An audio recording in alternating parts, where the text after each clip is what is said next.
Aku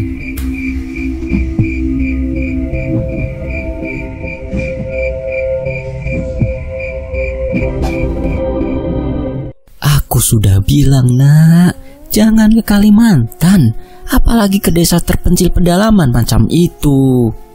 Suara Ibu Rindu pecah di ruang makan, menggantung di udara yang tadinya tenang. Rindu hanya bisa menunduk. Di sebelahnya, Nur mencubit pelan lengannya, memberi isyarat agar ia bicara. Setidaknya membela keputusan yang sudah mereka buat berdua sejak sebulan lalu. Ibu, suara Rindu akhirnya keluar pelan dan hati-hati. Ini bagian dari program kampus. Kita nggak bisa pilih tempat sembarangan. Kalau kami tolak, bisa nggak lulus. Kalau memang nggak bisa dipilih, ya bilang ke dosen, minta dipindah. Masa nggak ada tempat lain selain desa yang letaknya entah di mana itu? Sahut ibu dengan nada tinggi, wajahnya merah. Ia bangkit dari kursi, berjalan mondar-mandir seperti sedang menahan amarah. Nur menelan ludah, ikut merasa bersalah. Padahal ide untuk ikut KKN di Kalimantan justru datang darinya. Ia mendengar desa itu butuh pendampingan literasi dan pemetaan potensi alam. Bagi mereka berdua yang kuliah di bidang sosial dan lingkungan, itu seperti ladang emas buat riset skripsi. Ibu, ini juga keputusan Nur. Kami berdua udah siap, udah buat proposal, udah ACC juga sama dosen pembimbing. Ujar Nur lembut, berusaha menenangkan. Ibu Rindu melotot, menatap Nur dengan tatapan sulit dijelaskan. Matanya berkaca-kaca. Kalian gak tahu apa-apa. Kalimantan bukan cuma soal hutan dan adat istiadat. Di sana banyak yang tidak kasat mata, banyak yang gak bisa dijelaskan logika. Ibu cuma takut. Apa maksud ibu? Tanya Rindu bingung. Ibu terdiam. Ia menarik nafas panjang, lalu duduk kembali. Tangannya gemetar, menggenggam tasbih kecil yang sedari tadi diselipkan di tangan kirinya. Dulu paman ibu juga pernah kerja di Kalimantan, di hutan. Katanya, malam hari kadang terdengar suara kesibukan orang dari tengah hutan. Kadang ada suara wanita tertawa, tapi gak kelihatan.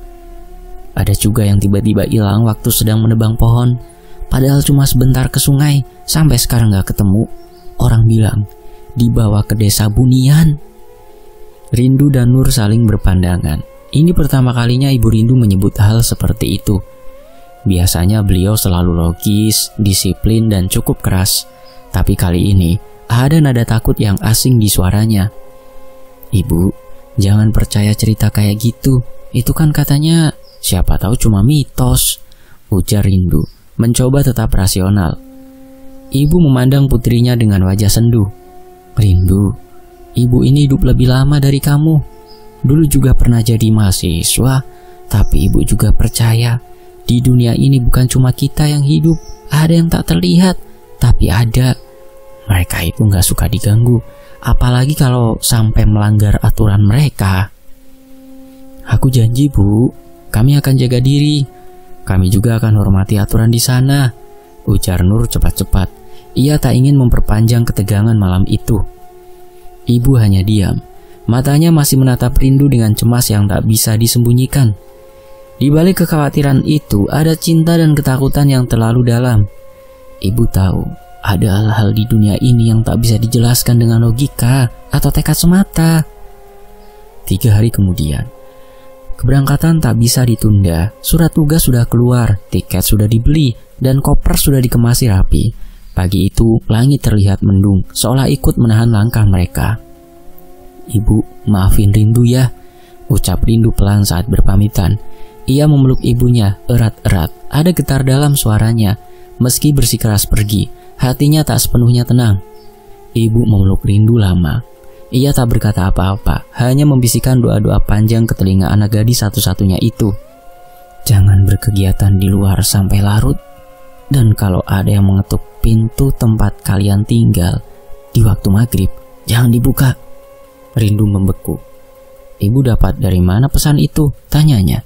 Ibu tak menjawab.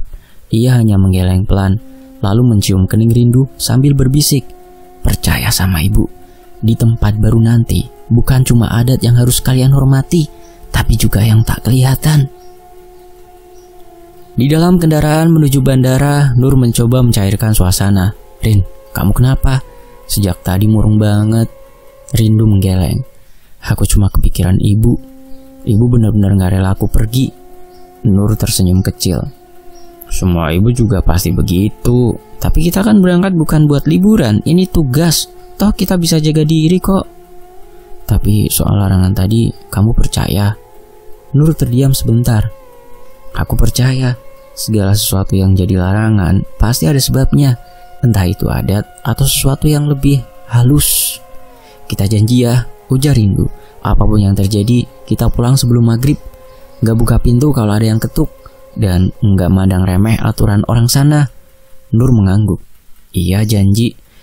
Di balik suara roda kendaraan yang berderak pelan, kedua gadis itu tak sadar kalau langkah mereka tak sekedar menuju tempat kuliah kerja nyata, tapi menuju batas antara dunia manusia dan dunia yang selama ini hanya jadi cerita bisik-bisik nenek moyang.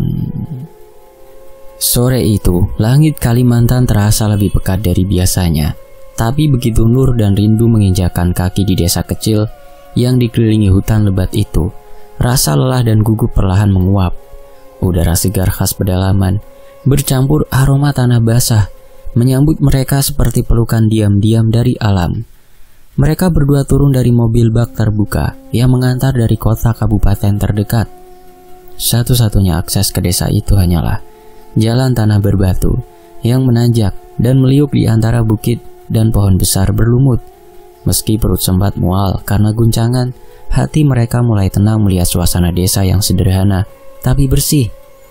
Assalamualaikum, seru seorang laki-laki setengah baya, kulitnya legam terbakar matahari, mengenakan kaos lusuh dan peci hitam. Ia menghampiri sambil tersenyum lebar. Waalaikumsalam Pak, jawab Nur dan Rindu bersamaan, sedikit terkejut dengan sambutan sehangat itu. Saya Pak Rasid, kalian pasti mahasiswa KKN dari Jawa ya? Tanyanya sambil menjabat tangan mereka berdua dengan erat. Iya Pak, saya Nur, ini Rindu, jawab Nur sambil tersenyum ramah. Wah, selamat datang nak. Sudah lama warga sini nunggu kalian. Kami senang akhirnya ada anak-anak pintar dari kota yang mau ke sini, biar kampung ini tidak ketinggalan terus.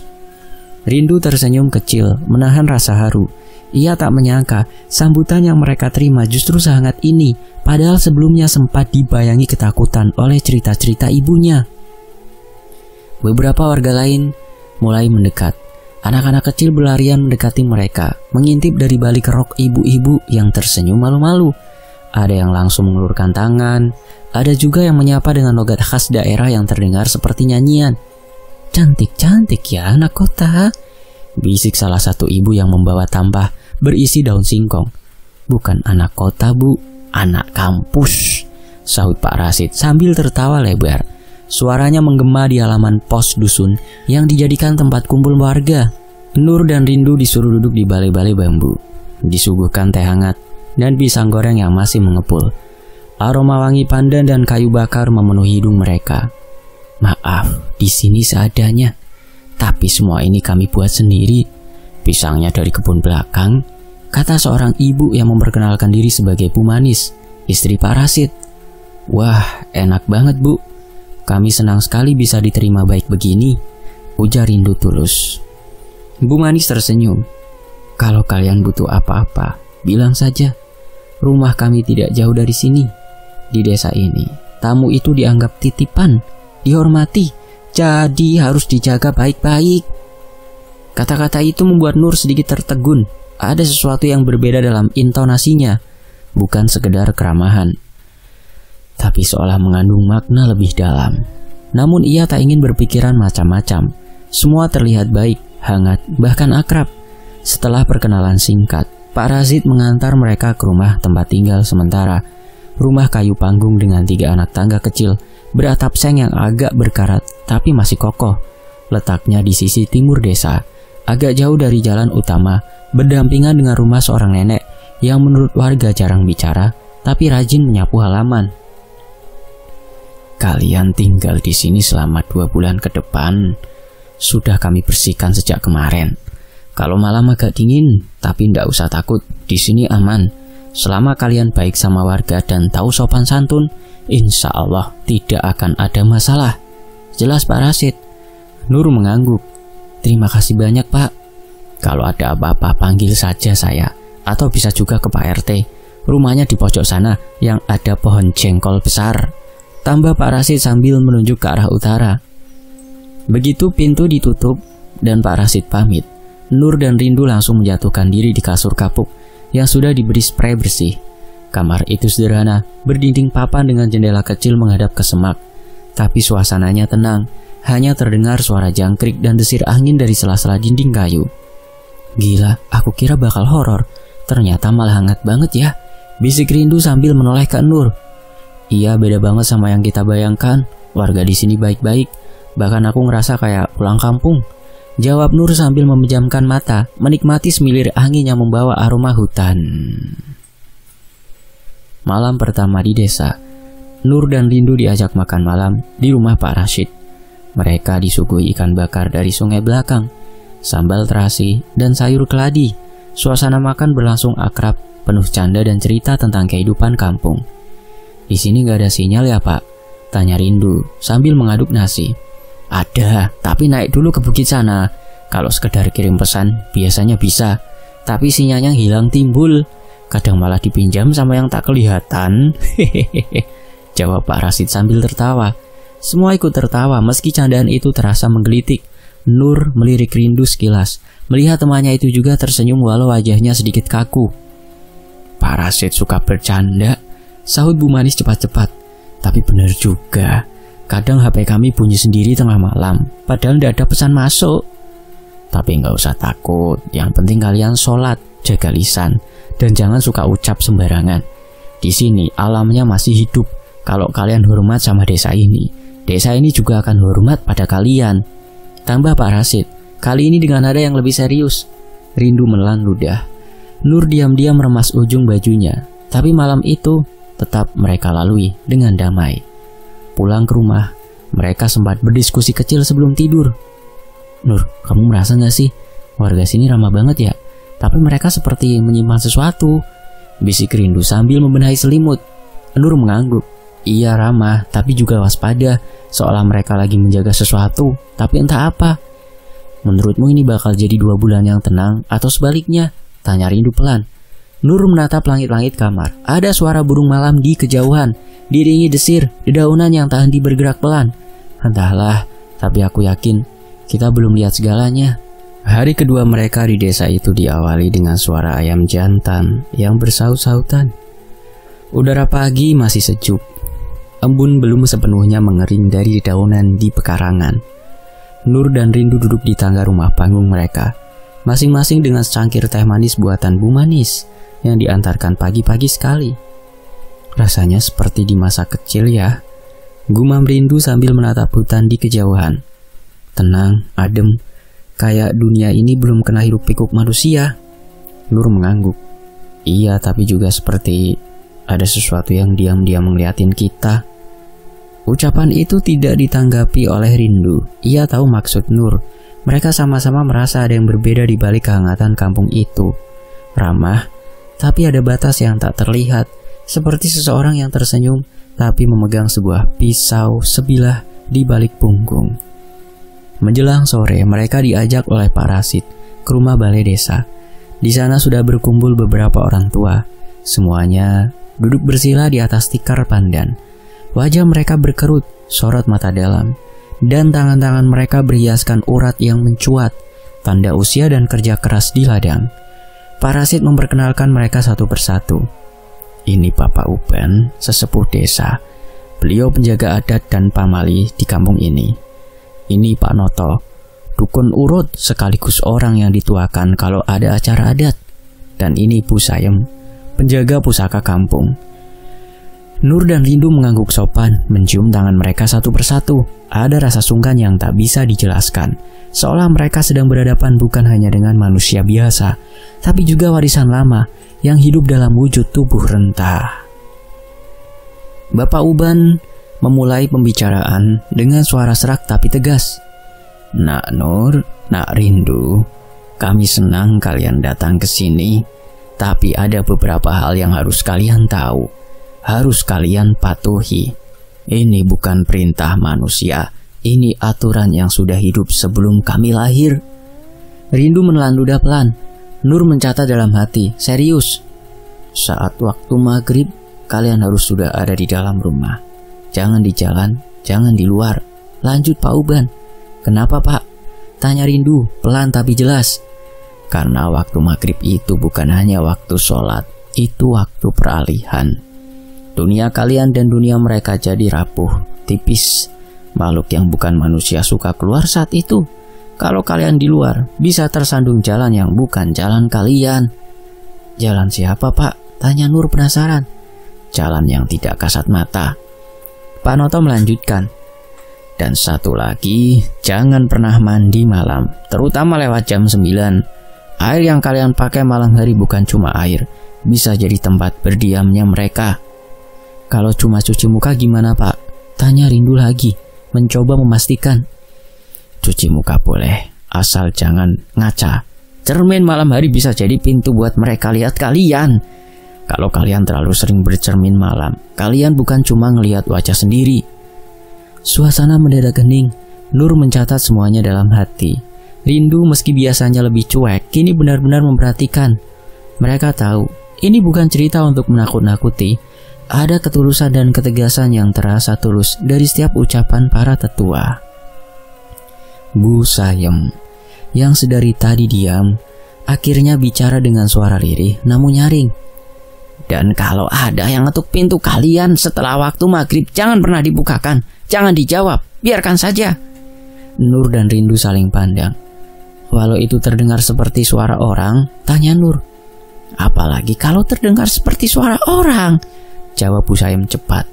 Kadang mereka suka menyamar, suara anak kecil, suara orang tua, suara teman kalian sendiri, tapi jangan terkecoh, jangan buka pintu. Kalau kalian menyahut, itu artinya kalian memberi izin untuk mereka masuk. Pak Uban mengangguk setuju. Pernah ada pendatang yang tak percaya.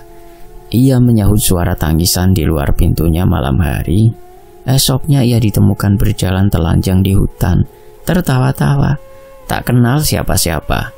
Sampai sekarang masih ada di ruangan belakang balai desa. Tapi kami tak bawa kalian ke sana.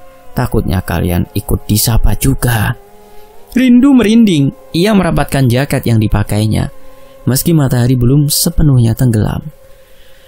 Kami tidak bermaksud menakuti, tapi ini tempat yang hidup dengan aturan lama. Kami jaga, karena kami tahu apa yang terjadi kalau dilanggar. Kalau kalian bisa hormati, insya Allah kalian aman, ujar Pak Noto lembut. Sore itu, mereka pulang ke rumah dengan kepala penuh larangan. Tapi anehnya, tak ada satupun yang terasa seperti beban. Justru semua itu membuat mereka makin hati-hati, seperti berjalan di jembatan gantung yang menggantung di atas jurang gelap. Malam pertama setelah diberi peringatan, mereka duduk berdua di dalam kamar. Lampu minyak menyala redup, memantulkan bayangan lembut di dinding kayu. Aku udah mandi sore tadi, kamu? Tanya Rindu. Udah. Dan aku udah singkirin kaca dari kamar, cermin kecil di atas juga aku tutup kain. Bagus, aku juga. Rindu menghela nafas. Tapi kamu dengar itu enggak? Nur memejamkan telinga. Suara seperti ketukan pelan, sangat pelan, di pintu depan. Tok tok tok. Rindu mematung. Jangan-jangan. Tok tok. Diam, bisik Nur. Mereka duduk diam. Detak jam dinding terdengar sangat jelas. Lalu suara ketukan itu berhenti. Tapi kemudian terdengar suara, Nur, Rindu, bukain. Ini saya, Bu Manis. Rindu menutup mulutnya dengan tangan. Matanya melebar. Nur menggigit bibir, menggenggam tasbih kecil yang selalu dibawanya. Nur, pintunya kok dikunci. Bukain. Ibu bawa nasi goreng buat kalian. Nur tahu itu bukan suara Bu Manis. Setidaknya bukan yang asli. Ada nada datar, tidak hangat, tidak luas, seperti suara yang dibuat-buat. Suara itu terus memanggil selama 2 menit, lalu hening dan tiba-tiba krek. Suara kayu berderit, seperti langkah kaki di lantai papan depan, seperti seseorang yang berdiri lama di depan pintu, lalu perlahan pergi. Mereka tak berani membuka jendela, tak berani bergerak, sampai akhirnya adzan subuh terdengar sayup-sayup dari masjid kecil di seberang ladang. Barulah mereka bisa menghela nafas. Jadi itu benar-benar nyata, bisik Rindu. Nur mengangguk, dan kita hampir terpancing. Pagi harinya mereka bercerita pada Pak Rasid. Wajah pria tua itu mengeras. Itu bukan Bu Manis. Kami memang sepakat untuk tidak ada warga yang ke rumah kalian setelah maghrib.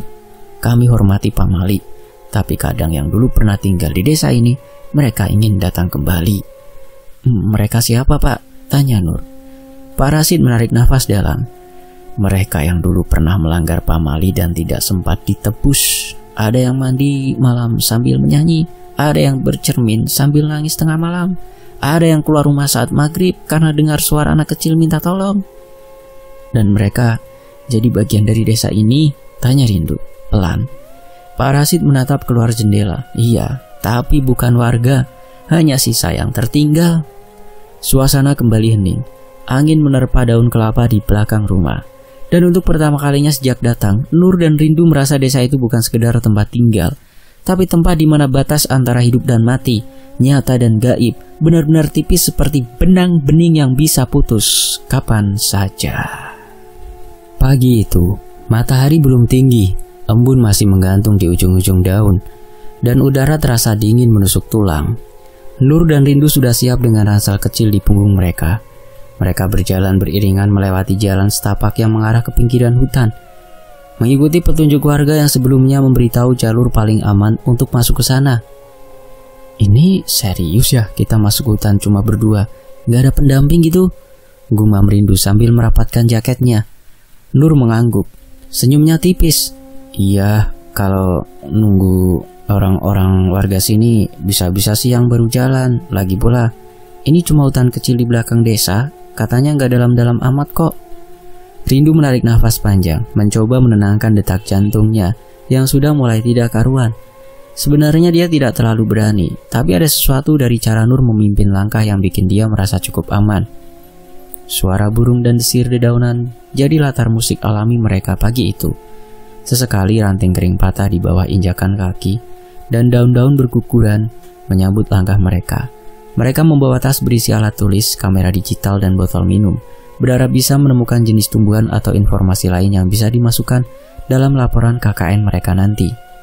Di tengah perjalanan, mereka menemukan sebuah pohon besar dengan akar yang menjuntai kuat, membentuk seperti sebuah pintu alami. Cahaya matahari menembus celah-celah daun dan menciptakan pola bayangan aneh di tanah. Nur menghentikan langkahnya dan menatap ke sekeliling. Rin, lihat deh. Kayaknya tempat ini udah lama gak dilewatin orang, bisik Nur. Rindu melihat ke sekeliling. Memang tak ada bekas jejak kaki atau ranting yang terinjak. Semua tampak bersih, terlalu bersih. Malah bahkan serangga pun tak terdengar. Nur, tempat ini kok aneh ya? Kata Rindu lirih. Nur hanya diam. Entah kenapa, hatinya merasa tidak enak. Tapi rasa ingin tahu yang ia miliki selalu lebih besar daripada rasa takut. Ia mengeluarkan kamera dan mulai mengambil beberapa gambar pepohonan dan tumbuhan liar yang mereka temui. Coba kamu foto yang itu, yang daunnya kayak punya 3 warna, ujar Nur sambil menunjuk ke sebuah tanaman di balik semak.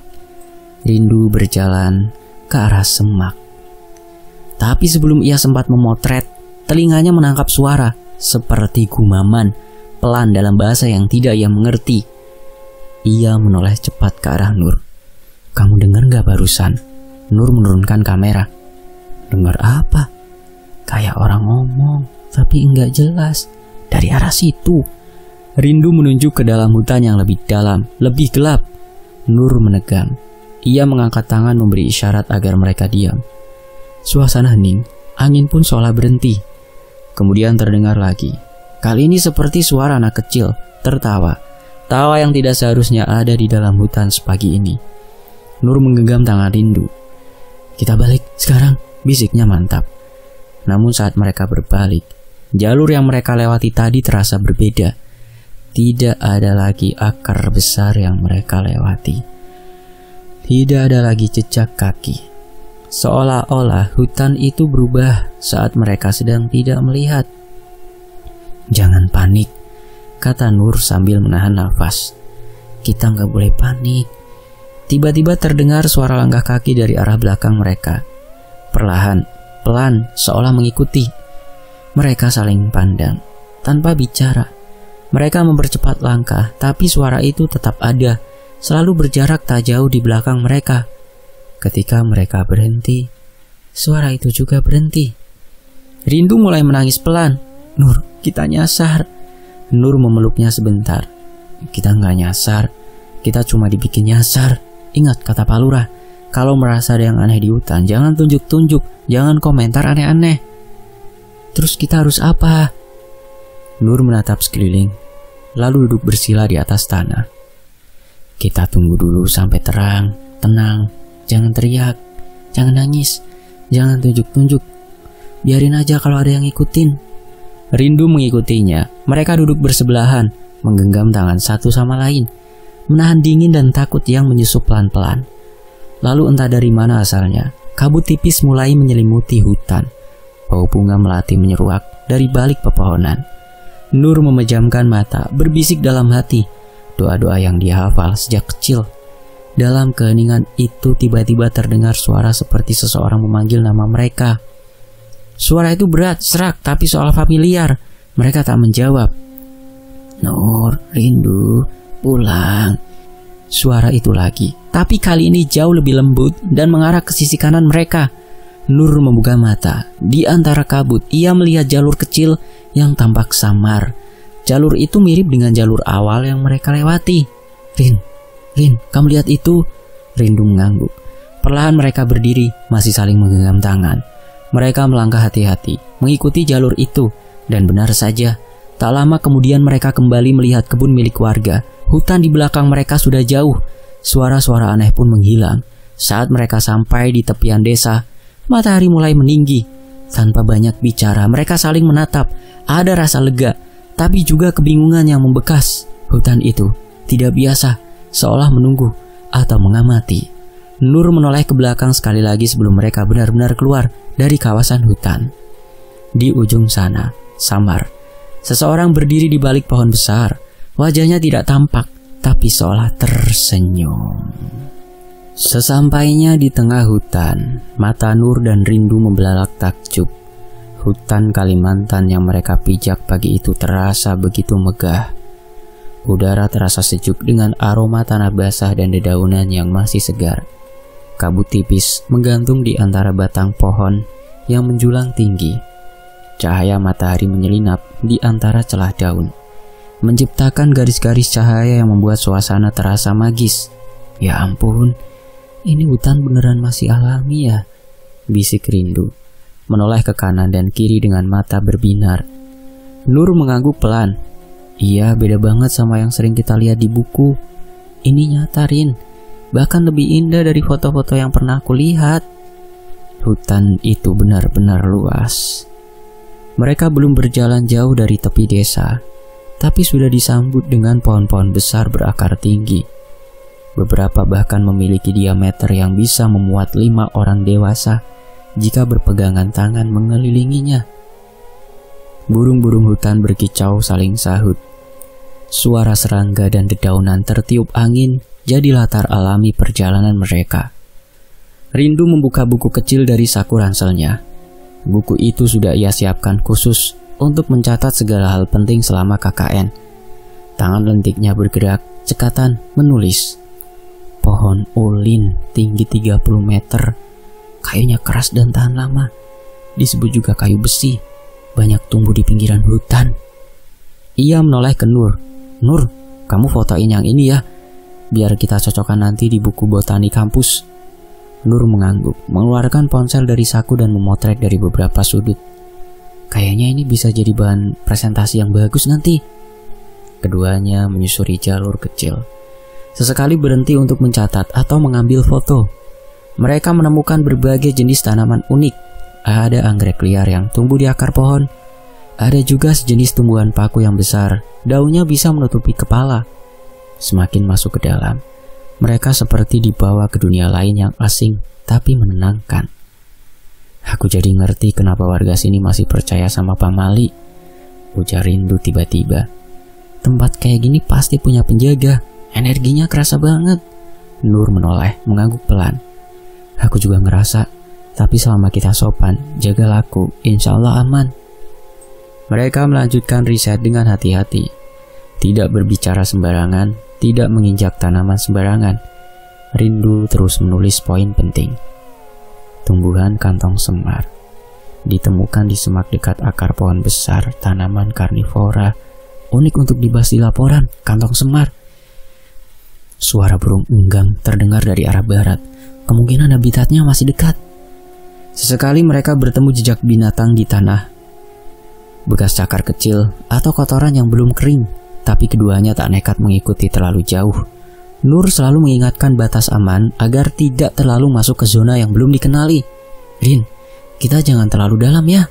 Aku lihat jam, ini udah hampir 2 jam dari kita mulai jalan loh. Rindu mengangguk. Iya, tapi aku mau catat 1 pohon lagi deh yang tadi sempat kita lewatin tapi belum ditulis. Mereka berjalan ke arah pohon besar itu. Di bagian bawah batangnya ada jamur berwarna merah kecoklatan tumbuh menempel. Rindu mendekat, jongkok memperhatikan detailnya. Ia menulis cepat. Jamur merah tumbuh di batang pohon besar.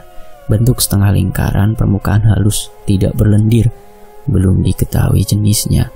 Bisa dicek lebih lanjut. Kayaknya cukup untuk hari ini, ujar Nur, menjeka keringat tipis di dahinya. Kita udah dapat banyak data dan sinar matahari udah mulai condong. Ayo kita balik. Sebelum beranjak, Rindu memutar tubuhnya sejenak, memandangi hutan lebat yang membentang di depan mata. Aku ngerti kenapa tempat ini keramat, bukan cuma karena cerita-cerita warga, tapi karena hutan ini emang terasa hidup. Nur menoleh padanya, mengangguk setuju. Kayak ada yang memperhatikan kita dari tadi ya. Sementara itu langit mulai menguning, pertanda matahari bersiap turun ke peraduan. Namun Nur dan Rindu belum keluar dari hutan itu. Rindu buru-buru mengintip layar ponselnya. Astagfirullah, ini udah hampir jam 6, ayo cepat keluar. Sejenak mereka saling pandang dengan mata membesar. Tubuh Nur terasa kaku, sementara Rindu mulai panik dan merapikan barang-barangnya dengan terburu-buru. Kita harus segera keluar dari sini, desis Nur. Tanpa banyak bicara, mereka mulai berjalan cepat menyusuri jalur yang mereka lalui tadi. Namun langit semakin gelap dan hutan berubah drastis. Cahaya matahari yang tadi menyusup di sela-sela daun kini berganti dengan bayangan pekat. Suara serangga berubah jadi lebih nyaring dan desiran angin terdengar seperti bisikan samar.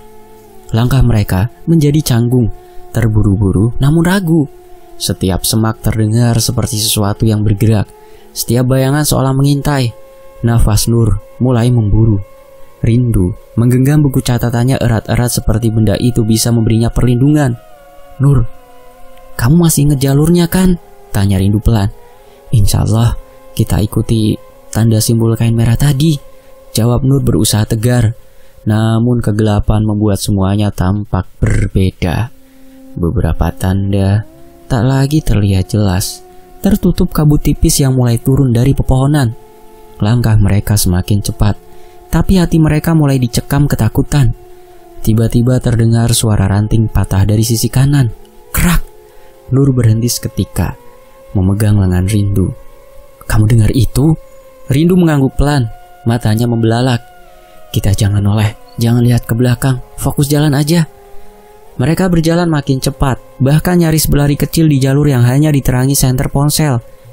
Tapi di balik ketergesaan itu, ada satu hal yang mengusik pikiran mereka. Larangan tetua desa untuk pulang saat maghrib. Larangan itu kini bergema di benak mereka, seperti peringatan yang tidak boleh diabaikan. Rin, kita udah langgar pamali, bisik Nur dengan suara bergetar. Iya, Rindu menggigit bibirnya. Tadi juga aku sempat bercermin bentar pas di sungai kecil itu. Cuma sebentar kok, kayak ada sesuatu yang nempel di mukaku. Nur berhenti sejenak, matanya nanar. Hah, Rindu? Kamu serius? Rindu tak menjawab, hanya menunduk dan mengangguk pelan. Seketika suasana di sekitar mereka jadi lebih sunyi. Angin berhenti, suara jangkrik pun lenyap. Mereka seperti masuk ke ruang hampa. Hutan tetap di sana, tapi terasa seperti diam-diam mengamati mereka. Ayo cepat sebelum makin larut, ajak Nur, kini dengan langkah gemetar. Perjalanan pulang dari hutan yang tadi terasa menenangkan, kini berubah menjadi perjalanan penuh rasa was-was dan penyesalan. Mereka sadar sesuatu mungkin sedang mengikuti dari belakang, atau lebih buruk, menanti mereka di depan. Malam makin dalam. Langit di atas hutan telah menelan cahaya sepenuhnya. Senter ponsel Nur dan Rindu kini satu-satunya sumber cahaya. Cahaya yang redup, tak mampu menembus kegelapan lebat pepohonan Kalimantan. Suasana makin mencekam.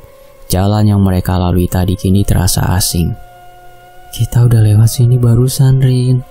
Aku ingat batu besar itu, ucap Nur sambil menunjuk ke sebuah batu yang tampak seperti kepala kerbau, lumutan dan berlumur embun. Rindu berhenti, nafasnya terengah. Tadi kita belok kanan, sekarang kita juga belok kanan. Tapi kok balik ke sini lagi? Kita muter-muter di tempat yang sama, gumam Nur pelan. Udara malam terasa makin berat. Keduanya duduk di akar pohon besar yang melintang seperti bangku, mencoba mengatur nafas, menyatukan logika dan rasa takut yang mulai tak tertahan. Detak jantung keduanya berlomba dengan suara hutan yang sunyi. Ada sesuatu yang terasa tidak beres, sesuatu yang ganjil tapi tak terlihat. Nur, kamu ingat cerita Bu Manis, Bu Erda itu? Bisik Rindu pelan, nyaris seperti tidak ingin didengar oleh pohon-pohon di sekitarnya. Kalau hutan ini pernah bikin orang tersesat berhari-hari, tapi pas balik katanya baru keluar 1 jam dari rumah. Nur hanya mengangguk pelan, matanya nanar. Ia mulai menggumamkan doa dalam hati, berharap jalan pulang bisa segera ditemukan. Namun saat itu, dari kejauhan, terdengar suara langkah kaki, banyak, ramai, seperti rombongan orang. Seketika mereka berdiri, wajah mereka bercahaya penuh harapan. Nur mengarahkan senter ke arah suara itu. Dan benar, di antara kabut yang menipis, terlihat beberapa orang berjalan perlahan. Mereka membawa obor kecil. Wajah-wajah mereka samar, namun tampak bersahabat. Seorang lelaki tua melambai, memanggil mereka. Senyumnya menenangkan. Kita ketemu warga, seru Rindu dengan lega. Alhamdulillah. Tanpa pikir panjang mereka berdua mendekat, menyapa, dan menceritakan bahwa mereka sedang tersesat. Lelaki tua itu hanya mengangguk, mengisyaratkan mereka untuk ikut bersama rombongan. Rindu dan Nur menurut. Mereka berjalan melewati jalur yang berbeda. Anehnya tak terasa berat, padahal sebelumnya setiap langkah terasa menghantui. Kini suasananya lebih hangat dan mereka merasa seperti kembali di bawah perlindungan manusia. Langkah kaki Nur dan Rindu makin pelan. Di hadapan mereka, hamparan luas terbentang, semacam lapangan atau tanah terbuka, namun bukan tanah biasa. Permukaannya halus, tak ada batu, tak ada dedaunan kering, tak ada bekas telapak kaki pun di mana-mana. Hening, sepi, hanya suara nafas mereka yang terdengar, saling berkejaran dengan detak jantung yang tak menentu. Aneh banget tempat ini, Nur, bisik Rindu. Suaranya serak seperti menahan panik. Iya, kayak bukan alam kita, ini bukan dunia kita, jawab Nur sambil menatap sekeliling dengan penuh curiga. Langit pun tampak berbeda.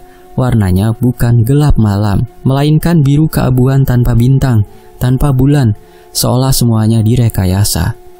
Semua sempurna, tapi dingin dan tanpa jiwa. Mereka terus mengikuti para penduduk yang berjalan pelan, seperti arak-arakan. Namun semakin mereka berjalan, tubuh mereka mulai terasa ringan. Ringan yang tak biasa. Langkah mereka seperti tak lagi menginjak bumi. Dan di sanalah, di titik kejanggalan itu, Nur melihat ke bawah.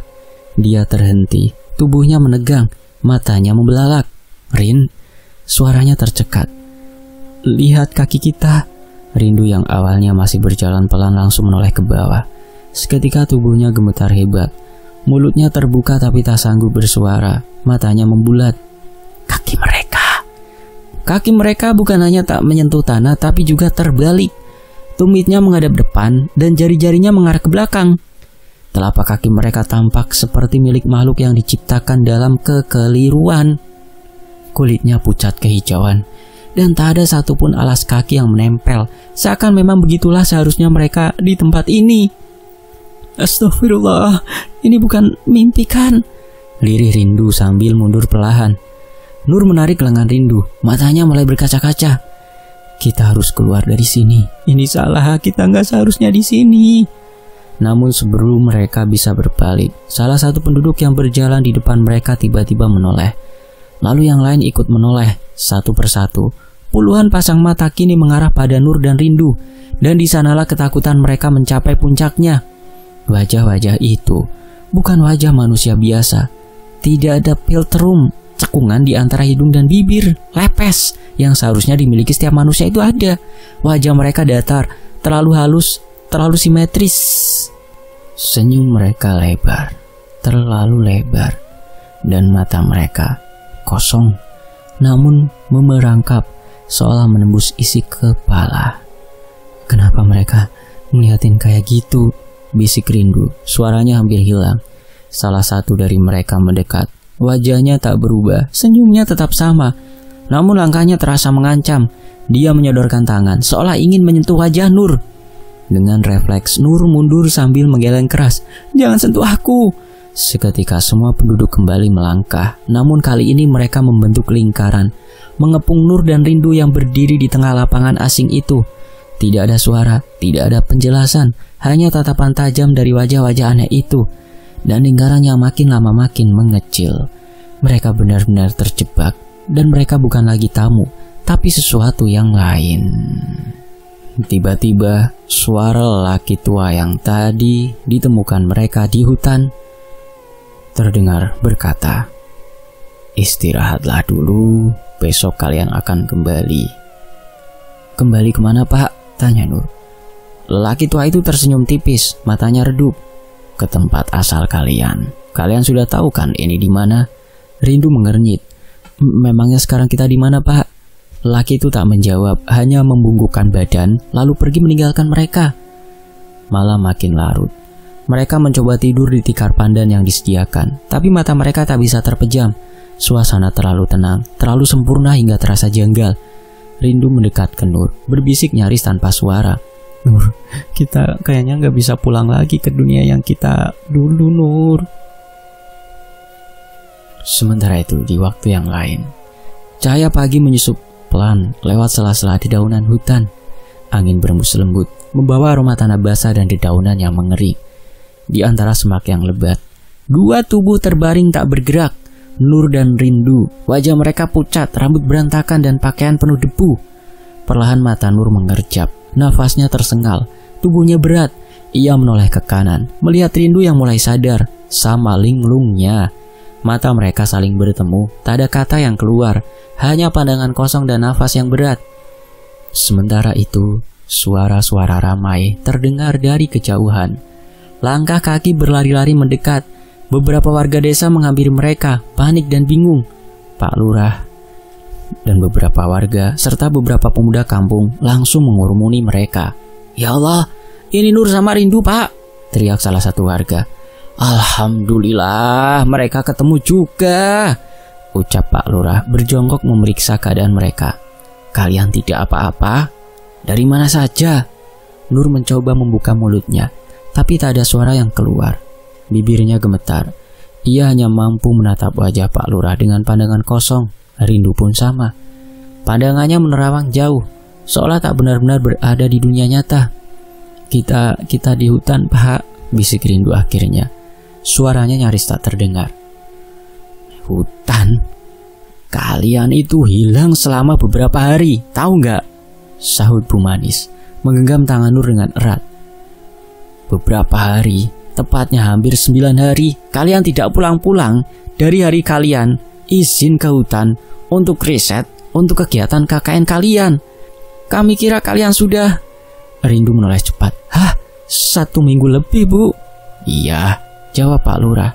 "Kami mencari kalian kemana-mana, bahkan sampai panggil orang pintar.